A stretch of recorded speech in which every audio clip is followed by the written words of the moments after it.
It's our last day of term today, our last school day before we take off for 2 weeks of our Easter break. So our last day of our first term or end of our first quarter here for us in the 2021 school year. As I always do in our last week of term, I get everything out that we've achieved throughout that term and I go back over and I spend some time reflecting. Look at what we did achieve, what we didn't achieve, what we need to work a little bit better at, what went well and what didn't go so well for us. And today, I thought I'd share that all with you.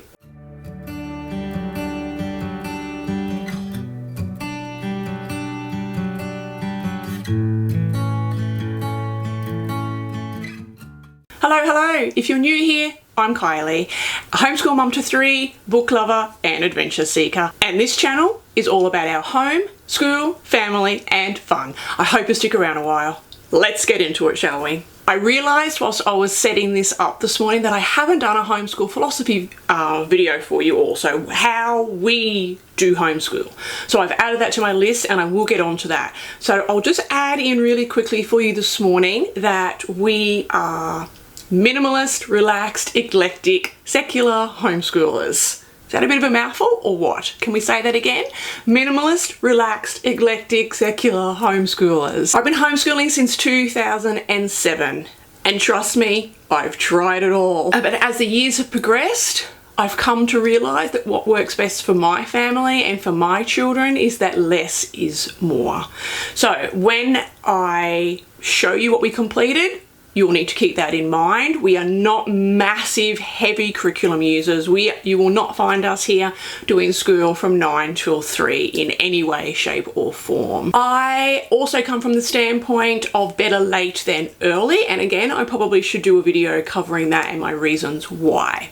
But anyway, that was just a little background so that you have a better understanding when I show you what we completed this term. Okay, so firstly, one thing that I need to do much better on is we barely did any reading this term and that's really slack. Our morning basket didn't actually even get pulled out at all this term. I've got the pile of books sitting there waiting for us to go and I kept saying next week we're going to add in our morning basket, next week we're going to add in our morning basket. Those of you who know me know that we always start our year with just one teeny tiny subject or topic or book and each week we add in more and add in more until we're up to a full load. And so I was like, okay, book basket or morning basket, I will add that in next week. Next week rolled around and I never got the morning basket out and I never added it into our routine. So that's my number one. We must start next term with our morning basket. What we did do well this term, and I do really like that we have this now as a staple part of our school week, is we start each morning with documentaries. And we normally only spend about 20 minutes. It's not a big hour-long session. It's about 20 minutes of watching some kind of documentary. So, I'm gonna grab out my list of documentaries. We've watched documentaries on the World Wars, on the Holocaust, on the Australian Constitution. We've seen Inside Our Parliament House via documentaries. We have watched documentaries on the Gold Rush, several behind the news episodes. So that's a kids episode, that's a kids or an older kids news story, which takes them in behind the news and explains the news to them a little bit more. We've also watched a few mini docos on Newton's laws because we're doing physical science this year, so we got those ones in as well. So we covered quite a lot of history there with our documentaries this term.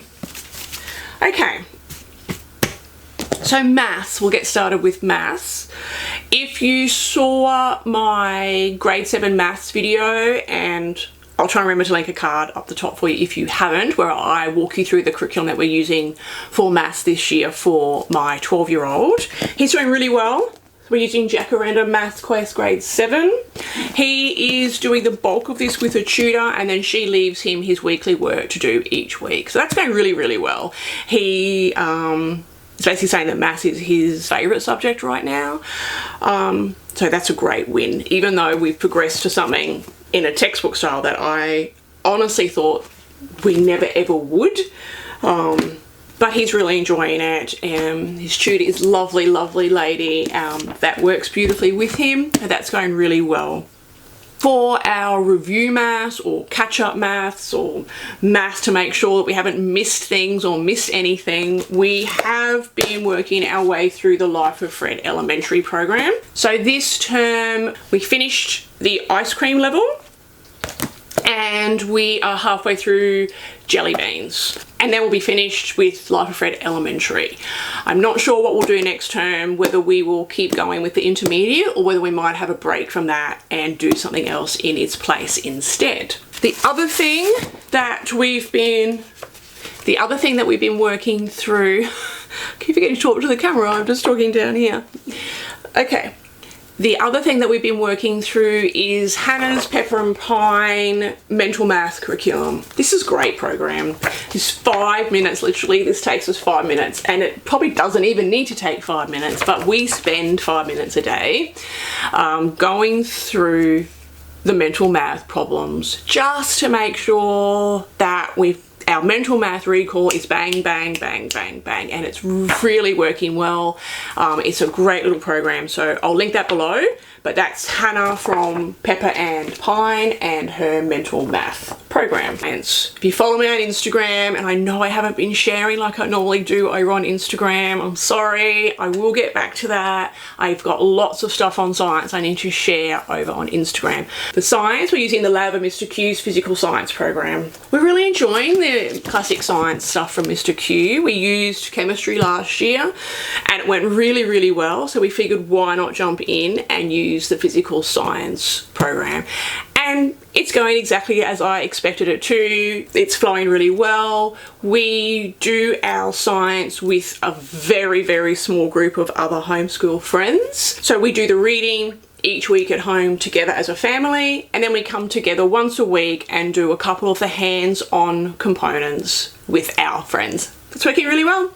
Science is working really well. My morning basket is full of go-along science books, and so that is what I need to get out next term so that we can be just delving that little bit more into physical science.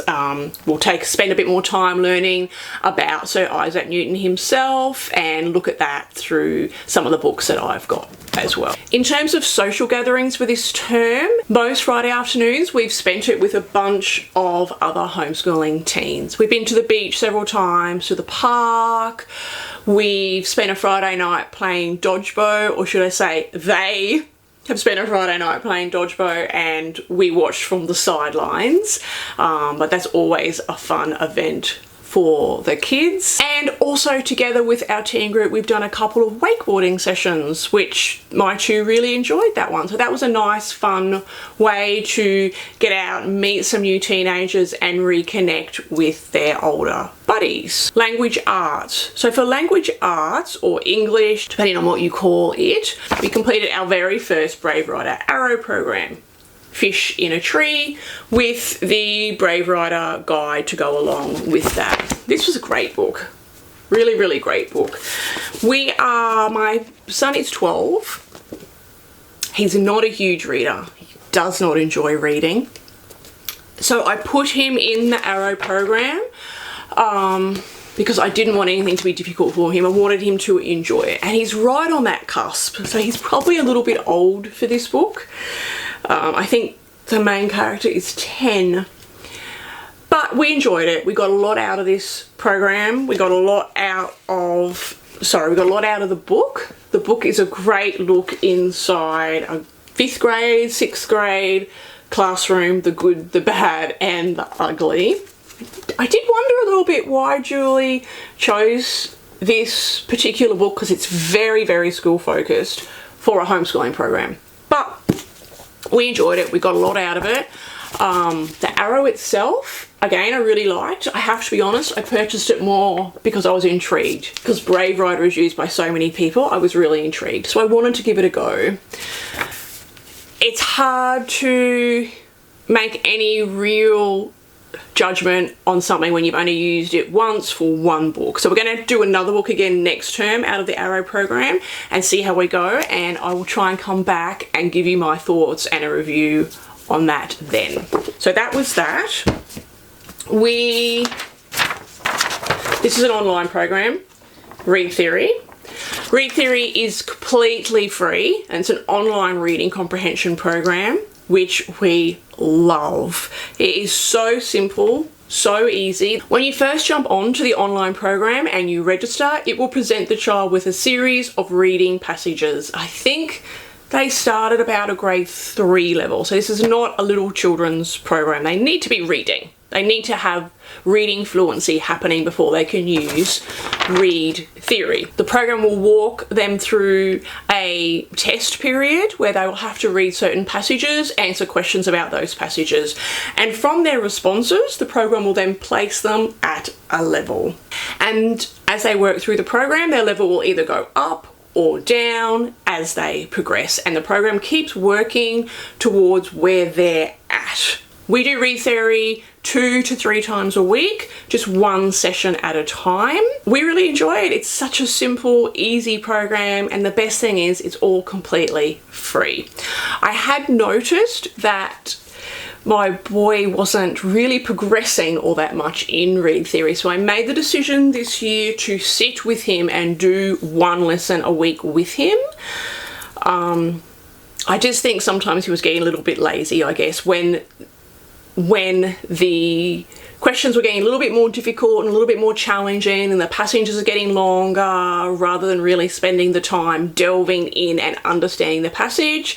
I think he was just choosing any old answer, and therefore he wasn't really progressing. But now that I'm sitting with him for one passage a week and we're having dialogue and discussing the passage, he is progressing ahead already. If you follow me on Instagram, you'll know that I bought Grammar Galaxy. I bought this in the Black Friday sales because, again, it's one of those things that I keep seeing and keep wondering what it's like, and I was concerned that I'd get to my end of my homeschool years and had never tried it, and I just really wanted to give it a go. However, I did grab the Nebula level, which is the first level, and so it is 3 or 4 years too young for my boy, but we've been doing it anyway. We've been flying through it, and we will finish it in less than half the time that we probably should because of that reason. It's been a great review. There's been a couple little things popped up that he either has forgotten or hasn't known or whatever that's been, so that's been really good for that. I'm loving Grammar Galaxy, and I do wish that I had tried it years ago when I first saw it. But we live and learn, don't we? So Grammar Galaxy. In terms of sport, every Monday this term, he has been attending a water sports program. One of our local mums arranged this. It's just 15-20 minutes from home on a massive lake, and he did 8 weeks of trying out different water sports. So it's in a couple of weeks of sailing, a couple of weeks of rowing, which I loved because here rowing is just not really an everyday experience that most kids get to do. What else did we do? Outrigging, sailing, rowing, and stand-up paddleboarding. And outrigging, really enjoyed the outrigging. Whilst that's hard work, digging that paddle into the ocean to propel the boat along, that was his most favourite one. So outrigging, we might look at giving that another go at some time soon. Okay, and to finish off with language arts, so last year we spent the year doing Institute of Excellence in Writing, their writing program with him. So he has that good basis of pulling together a decent paragraph. This year I wanted to progress a little further, move away from IEW for a year, take a break from that, and focus a little more on developing your standard 5-paragraph essay. So that's what we've done this term. I put together a really rudimentary template for him to complete, so that all he needed to do was choose his point or his topic sentence, some evidence to back up his topic sentence, and then to elaborate on those two. And he just did that paragraph by paragraph, and then at the end we worked through his introduction and his conclusion.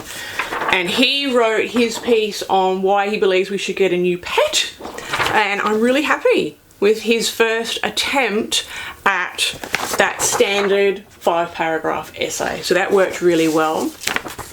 I will put this together into a more workable template, and when I do, I will share it with you over on my website at some point in time. So the other thing that we did this term that he has started new this year is he has joined our Emergency Services Cadets program. So he does that one night a week for 2 hours at a time, and basically that immerses the teens into the lifestyle of our emergency services. So all of our emergency services are covered under that banner, and he just immerses himself in their program and learns everything that he can about emergency services. My boy is very much an excitable, running around, typical 12-year-old boy, so I wasn't sure about emergency services. A lot of it is classroom work. He's loving it, absolutely loving it. Last week he learned the alphabet. What is that alphabet called? You know, Bravo, Romeo, Juliet, that alphabet. So he learned that last week, and he's loving the program. So that's been really, really good for him, and he looks forward to that. So really, that has been us for the term.